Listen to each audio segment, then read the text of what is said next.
तो आज का पाठ है हमारा बातचीत, ठीक है ना। तो यहां से एक प्रश्न पूछे जाएंगे आपसे कि बातचीत जो है ना ये क्या है, तो आपको बताना है कि बातचीत ललित निबंध है, ठीक है बच्चे।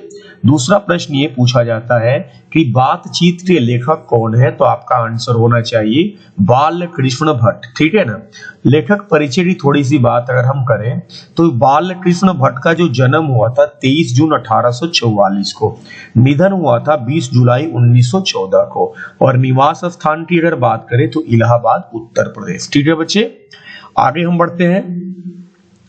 ये जो बाल कृष्ण भट्ट है ये आधुनिक काल के भारतेंदु युग के प्रमुख साहित्यकार माने जाते हैं। तो ये प्रश्न पूछे जाएंगे तो आप जरूर याद कर लीजिए कि भारतेंदु युग के ये साहित्यकार माने जाते हैं और आधुनिक काल के, ठीक है ना।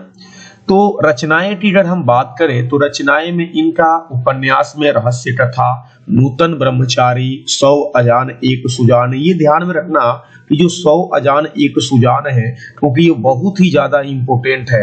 गुप्तवैरी, रसातल यात्रा, उचित दक्षिणा, हमारी घड़ी और सद्भाव का अभाव, और बाकी अन्य बहुत सारे उपन्यास भी है, नाटक भी है, प्रहसन भी है, निबंध भी है।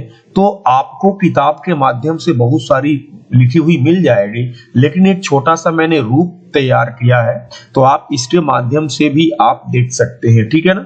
तो नाटक की अगर बात करें तो पद्मावती, शिशुपाल वध, एक रोगी और एक वैद, रेल का विकेट खेल, बाल विवाह इनके द्वारा लिखा गया है, ठीक है। प्रहसन की बात करें तो जैसा काम वैसा परिणाम है, नई रोशनी का विष, आचार विडंबन इत्यादि। तो कहीं ना कहीं अगर प्रश्न पूछ दिए जाए इनसे तो आप जरूर बता दीजिए। जैसे अगर पूछा जाए कि 100 अजान एक सुजान के लेखक कौन है, तो आपको बताना है कि बाल कृष्ण भट्ट है। रेल का विकट खेल के लेखक कौन है, तो भी आपको बताना है कि बाल कृष्ण भट्ट है, ठीक है ना। एक रोगी और एक वैद के लेखक कौन है, तो इसका भी आंसर बाल कृष्ण भट्ट है। तो ऐसे करके कई सारे प्रश्न बनाए जा सकते हैं, ठीक है ना। यहाँ से बच्चे ध्यान देना कि लगभग 1000 भट्ट निबंध माला यानी निबंधों का एक संग्रह है जिसे बोला जाता है भट्ट निबंध माला, और इसमें लगभग 1000 निबंधों का संग्रह है। तो ये ध्यान में रखना कि 1000 से अधिक भी हो, लगभग 1000 के करीब है, ये ध्यान में रखना है आपको, ठीक है ना, क्योंकि इस बार ये एग्जाम में भी ये प्रश्न आया हुआ था। तो चले आगे चलते हैं अब। तो देखिए बातचीत निबंध का सारांश क्या है, लेखक ने क्या क्या इसमें मेन बातें कही है। तो बातचीत शीर्षक निबंध जो है आधुनिक काल के प्रसिद्ध निबंधकार बाल कृष्ण भट्ट द्वारा लिखा गया है, ये आप सभी ने जाना। इसमें वाक शक्ति का मतलब होता है बच्चे बोलने की शैली, है ना। बोलने की शैली को लेखक ने ईश्वर का क्या माना है, वरदान बताया है, ठीक है ना। बाल कृष्ण जी कहते हैं कि वाक शक्ति अगर मनुष्य में ना होती ना तो ना जाने इस गूंगी सृष्टि का क्या हाल होता। आप भी कल्पना कर सकते हैं कि अगर हम जो बोल के अपनी भाव अपनी विचार को रख रहे हैं, अगर हम बोल नहीं पाते तो ये किस तरह की सृष्टि होती है ना। वे कहते हैं कि बातचीत में जो वक्ता होता है ना उसको स्पीच की तरह नाज नखरा जाहिर करने का कोई मौका नहीं मिलता। जैसे आपने स्पीच की बात किया तो स्पीच में बहुत सारे पहले शुरुआत में बोली जाती है कि आदरणीय शिक्षकगण और एवं मेरे सहपाठीगण, ऐसी ऐसी बातें बोली जाती है, लेकिन बातचीत में ये सब चीजों का कोई महत्व नहीं होता है, ठीक है ना।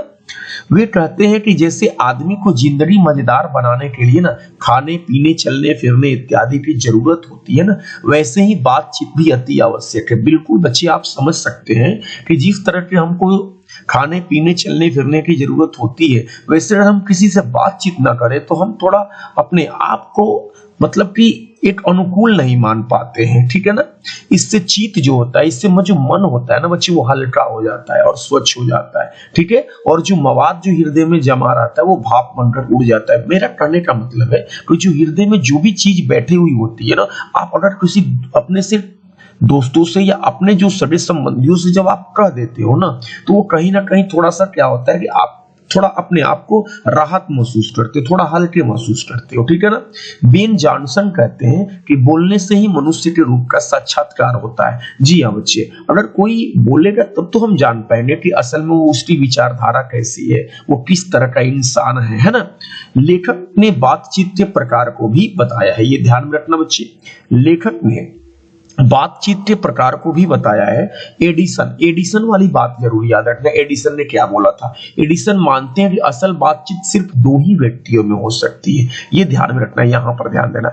एडिसन जो है वो कहते हैं कि असल में जो बातचीत होती है ना वो सिर्फ दो ही व्यक्तियों में हो सकती है, अर्थात जब दो लोग होते हैं ना तभी अपना दिल एक दूसरे के सामने पूरी तरह से क्या करते हैं, खोल पाते हैं ना। लेखक के अनुसार तीन लोगों के बीच जो बातचीत होती है ना वो अंगूठी में जुड़ी नर जैसी होती है। ऐसा लगता है कि कोई बीच में बैठा हुआ है, ठीक है ना। चार लोगों के बीच की बातचीत झूठ होती है ना, वो केवल फॉर्मेलिटी होती है। तो ये लेखक एडिसन की बात अगर हम करें तो एडिसन ने ही दो व्यक्तियों की ही बातचीत को असल बातचीत माना है, ठीक है ना। लेखक कहते हैं कि यूरोप के लोगों में बातचीत का हुनर है। यहां से प्रश्न बच्चे पूछे जाएंगे जिसे आर्ट ऑफ कन्वर्सेशन कहते हैं, ये ध्यान में रखेंगे। इनके प्रसंग को सुनकर कान को अत्यंत ही सुख मिलता है और इसे सुहद गोष्ठी भी कहते हैं। अंततः बालकृष्ण भट्ट कहते हैं कि हमें अपने अंदर एक ऐसी शक्ति पैदा करनी चाहिए जिससे हम अपने आप बातचीत कर ले, और ये बातचीत का यही उत्तम तरीका है। यानी लेखक के अनुसार जो है ना बातचीत का सबसे उत्तम तरीका है कि वो अपने आप बातचीत कर ले, ठीक है ना। तो और एडिसन के अनुसार बातचीत, असल बातचीत सिर्फ दो व्यक्तियों में सही होता है, ठीक है बच्चे। तो हम कुछ प्रश्न लाए हैं और आप इन प्रश्नों को भी लगा देते हैं। इससे कुछ प्रश्न ये है कि बालकृष्ण भट्ट किस काल के रचनाकार हैं? तो आपको बताना है कि वो आधुनिक काल के हैं, क्योंकि आदिकाल, भक्तिकाल, आधुनिक काल इनमें से कोई नहीं। तो आधुनिक काल के भारतेंदु युग के कवि हैं, तो आपने पढ़ा भी होगा।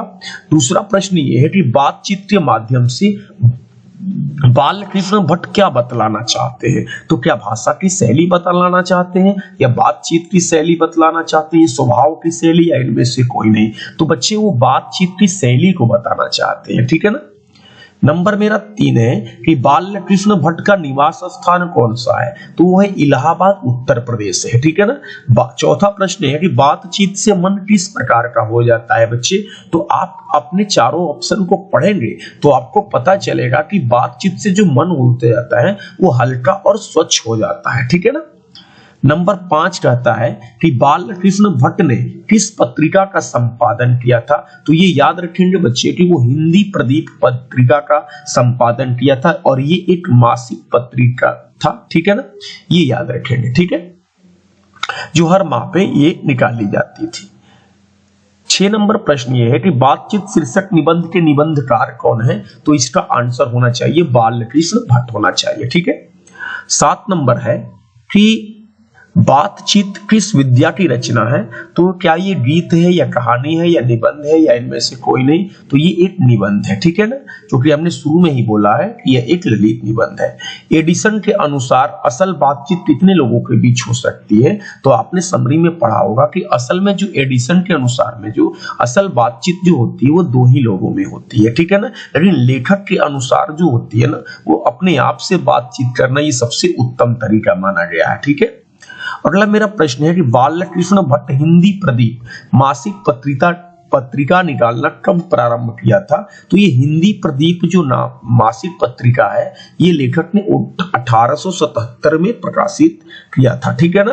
कौन सी रचना बालकृष्ण भट्ट की है? तो ये आपका है रेल का विकेट खेल। याद रखेंगे बच्चे कि कछुआ जो धर्म है ये आपका चंद्रधर शर्मा गुलेरी जी का है, ठीक है ना, गुलेरी जी का है। और जो रेणुका है ये आपका है रामधारी सिंह दिनकर जी का है, रामधारी सिंह दिनकर का है, ठीक है ना। तो कौन सी रचना बालकृष्ण भट्ट की है? तो बालकृष्ण भट्ट की है रेल का विकट खेल, ठीक है ना। 11 नंबर की बात करते हैं। 11 नंबर है कि बालकृष्ण भट्ट किस युग के निबंधकार है? तो ये जो है ना भारतेंदु युग के निबंधकार है। कौन सा उपन्यास बालकृष्ण भट्ट द्वारा रचित है? तो ये जो बालकृष्ण भट्ट के द्वारा जो रचित है ना वो है 100 अजान एक सुजान। पूछे बच्चे की गोदान किसके द्वारा रचित है? तो आपको बताना है प्रेमचंद, ठीक है ना। और महिला आंचल पूछे तो फणीश्वर नाथ रेणु का नाम लेना है। क्या बच्चे लेना है? फणीश्वर नाथ रेणु का नाम लेना है, ठीक है। चलिए तो और 100 अजान एक सुजान किसका है? तो बालकृष्ण भट्ट का है। अब आगे बढ़ते हैं 13 नंबर पर। तो 13 नंबर कह रहा है कि किसके ना होने से सृष्टि जो होती है वो गूंगी प्रतीत होती है। तो सभी बच्चे ने पढ़ा भी है कि वाक शक्ति के ना होने से जो सृष्टि होती है ना वो गूंगी प्रतीत होती है, ठीक है ना। असल बात सिर्फ दो व्यक्तियों में ही हो सकता है, यह किसका कथन है? तो यह जो है आपका ये एडिसन ने कहा था कि असल बातचीत जो होती है ना वो सिर्फ दो ही व्यक्तियों में हो सकती है, ठीक है ना। मनुष्य के बातचीत का सबसे उत्तम तरीका क्या है? तो लेखक के अनुसार जो सबसे उत्तम तरीका है कि अवाक होकर अपने आप से यानी अपने से बातचीत करना, ये सबसे उत्तम तरीका होता है, ठीक है ना, लेखक के अनुसार। चलिए अगला प्रश्न पर हम चलेंगे। अगला मेरा प्रश्न है कि बालकृष्ण भट्ट का जन्म कब हुआ था? तो इनका जो जन्म हुआ था, आप हमें इनका जो जन्म है ना कमेंट में आप हमको बताएंगे कि बालकृष्ण भट्ट का जन्म कब हुआ था, ठीक है ना।